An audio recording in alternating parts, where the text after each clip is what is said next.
Não adie as mudanças. Muitas vezes disseram isso a você.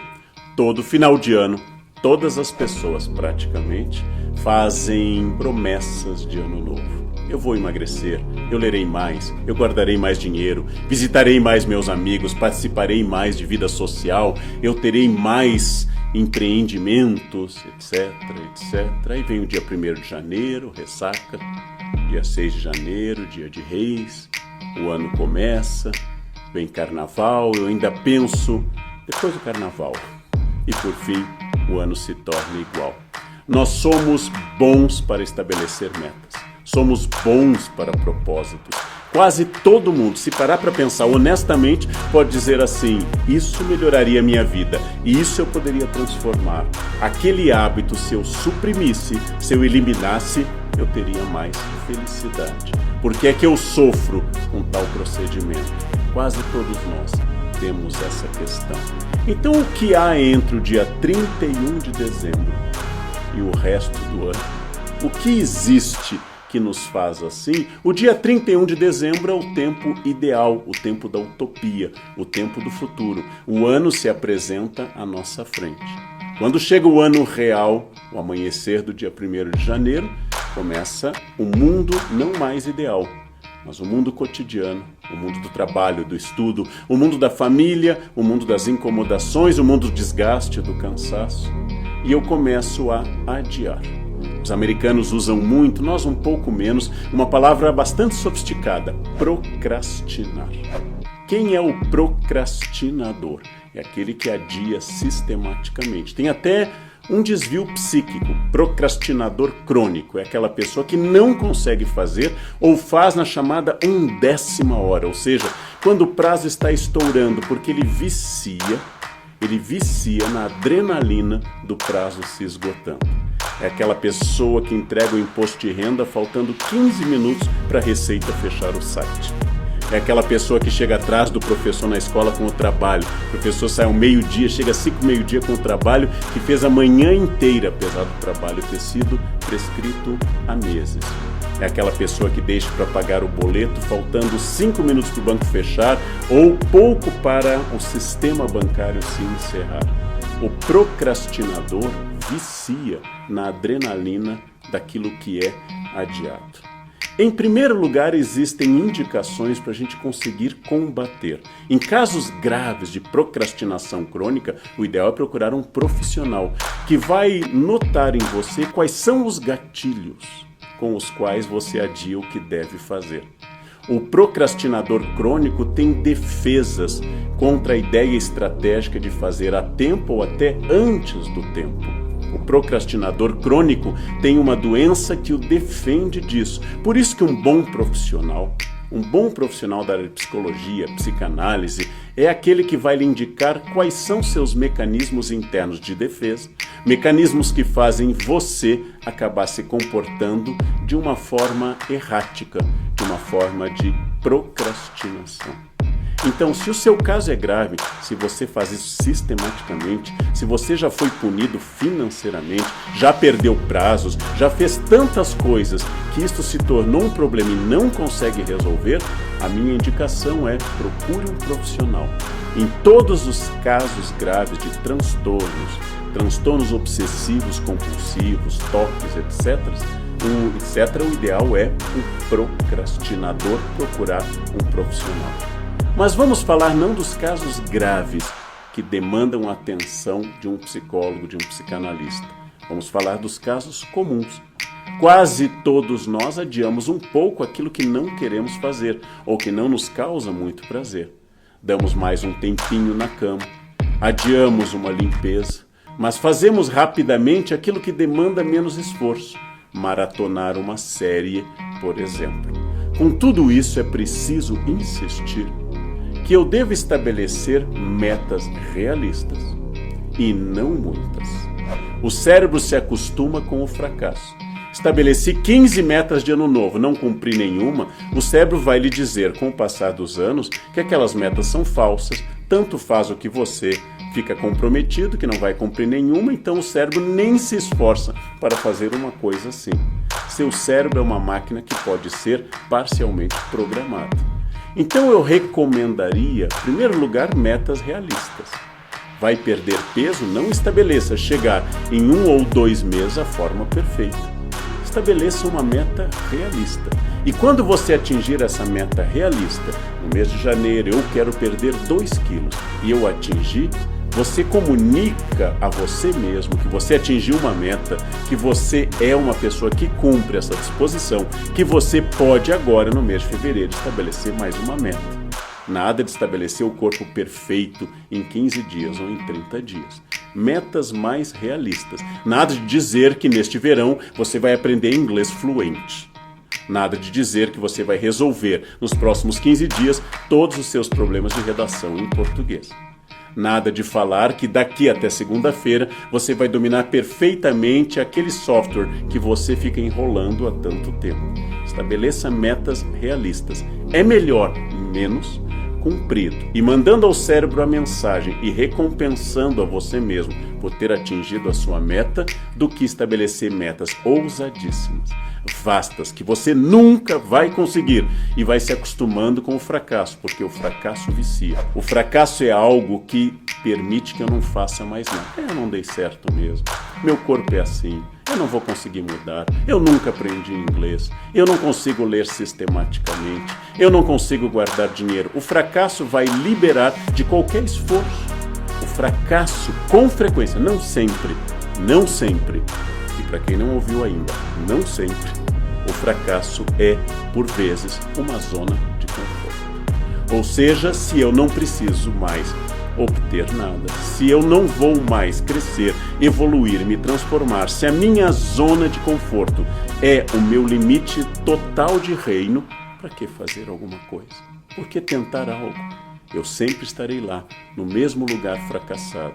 Existe uma acomodação no fracasso. Por isso, primeiro conselho, metas realistas, modestas. Atingiu as metas modestas, você pode pensar, eu tenho condições para isso. Eu quero perder 2 quilos, eu dei um exemplo. Eu quero perder 2 quilos em janeiro e manter em fevereiro esses 2 quilos perdidos. Excelente meta. Conseguiu manter, em março eu vou para mais 1 quilo ou 2, se é o meu objetivo.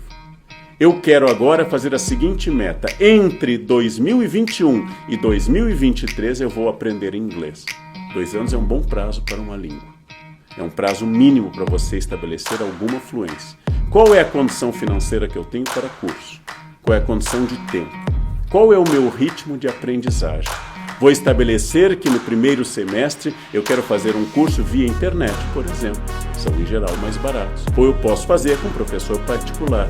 Eu vou estabelecer essas metas e é muito bom que você avalie e veja o seu progresso. O progresso em uma língua se dá por patamares e não por saltos. Eu chego a um patamar e ele fica estável. Eu preciso forçar para chegar a outro patamar. E assim eu vou forçando para níveis. Eu nunca termino de estudar uma língua. Veja, você e eu falamos português desde o berço. E você e eu bastante, temos dúvidas na língua portuguesa. Então não imagine que você será perfeito em outra língua, porque você não é perfeito na sua língua materna, como eu não sou. Então não tenha essa pretensão de perfeição. Mas, se você é capaz de ler um texto básico, fazer uma comunicação, uma reunião, uma apresentação simples, isso é um patamar extraordinário. E a esse patamar você vai acrescentando mais conhecimento. Quero guardar dinheiro. Quais são minhas despesas fixas? O que eu quero? Qual é a meta? Guardar dinheiro sem meta não adianta. Os especialistas insistem, eu tenho que ter meta. Quero dar entrada em um apartamento? Qual é o valor do apartamento que eu quero? Quero trocar de carro? Quero ter uma reserva equivalente a 1 ou 2 salários por ano? O ideal, os especialistas dizem, são 3 salários por ano para emergências, despesas médicas ou tudo aquilo que nos surpreende. Nesse caso, estabeleça a meta. Faça essa meta constantemente. Busque essa meta. Recompense se você se atingiu. Ou seja, se você se atingiu, aqui significa se você atingiu aquilo que você determinou. Por isso eu estou usando nessa forma estranha. Você se atingiu, você atingiu o seu próprio patamar excelente. Estabeleça a seguinte meta. Eu posso ler todos os dias por 15 minutos. Todo mundo tem 15 minutos durante o dia. E quem lê 15 minutos por dia vai criando um mecanismo cerebral que vai se afeiçoando ao hábito. O hábito, diz Aristóteles, é uma segunda natureza. O hábito pode ser mudado pelas pessoas.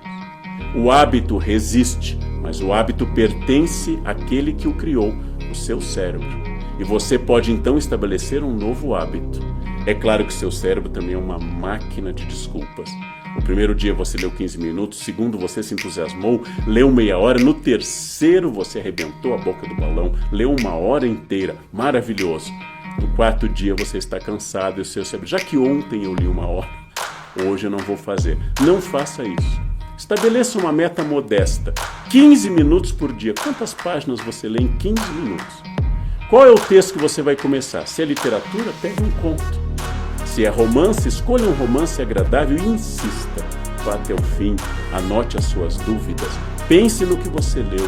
No dia seguinte, retome suas anotações feitas no computador, ou à mão no livro, ou se foi virtual ou se foi papel real. E assim você vai criar o hábito da leitura. Só são permanentes as mudanças determinadas pelo hábito. Só são permanentes as mudanças que você insiste. Não adianta amanhã ler a tarde toda. Não adianta no próximo sábado sentar e estudar 8 horas de inglês. Isso é inútil, isso é uma fantasia e vai reforçar a procrastinação. O que é deixar de lado a procrastinação? É estabelecer o que eu quero, saber que você é protagonista da sua vida, que seu cérebro é uma máquina de produção de desculpas, que você tem que lidar com isso e seu cérebro vai mandar a mensagem: hoje está frio, hoje está quente, eu não consegui dormir direito, hoje eu estou cansado, essa noite foi ansiosa, hoje eu tenho um dia pesado. Seu cérebro vai ser uma máquina de produção, porque nosso cérebro foi treinado para que a gente fique no canto da caverna, descansando, até a próxima ocasião que a fome me obrigue a sair da caverna. Seu cérebro não é empreendedor, seu cérebro não é otimista, seu cérebro não é prático, seu cérebro quer que você descanse. Seu cérebro é uma máquina inteligente que quer que você coma o máximo possível, fique num canto dormindo o máximo possível para conservar energia, porque durante milhões de anos, quem fez isso sobreviveu.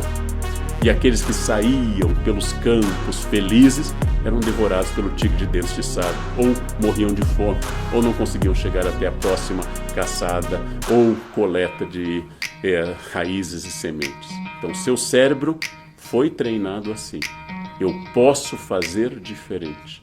O cérebro responde muito bem ao hábito. Isso já foi demonstrado de várias formas. O cérebro adora o hábito e eu posso induzir o cérebro a um hábito novo. Então, metas realistas, insistência em consegui-las, criar o hábito, transformar a situação atual, recompensas caso eu consiga.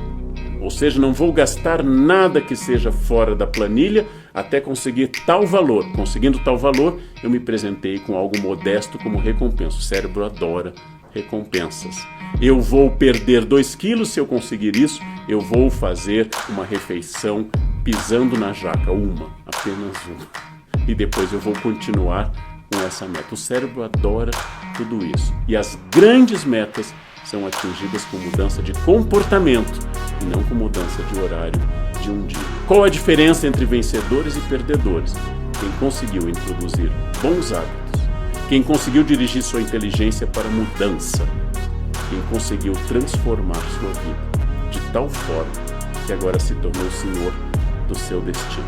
Nós temos obstáculos, não temos todos a mesma capacidade de trabalho, nem a mesma capacidade de leitura de texto. Quanto menor a minha capacidade, mais forte deve ser o meu hábito. Pessoas com capacidade mediana, com bons hábitos, produzem muito. Pessoas brilhantes, inteligentes, geniais, mas sem hábitos produtivos, acabam eliminando qualquer possibilidade. Logo, pense, o que você quer para o seu próximo ano? O que você quer para a sua vida? Pare de adiar a felicidade, pare de adiar suas metas, pare de procrastinar. Seja feliz agora e não a partir do ano que vem.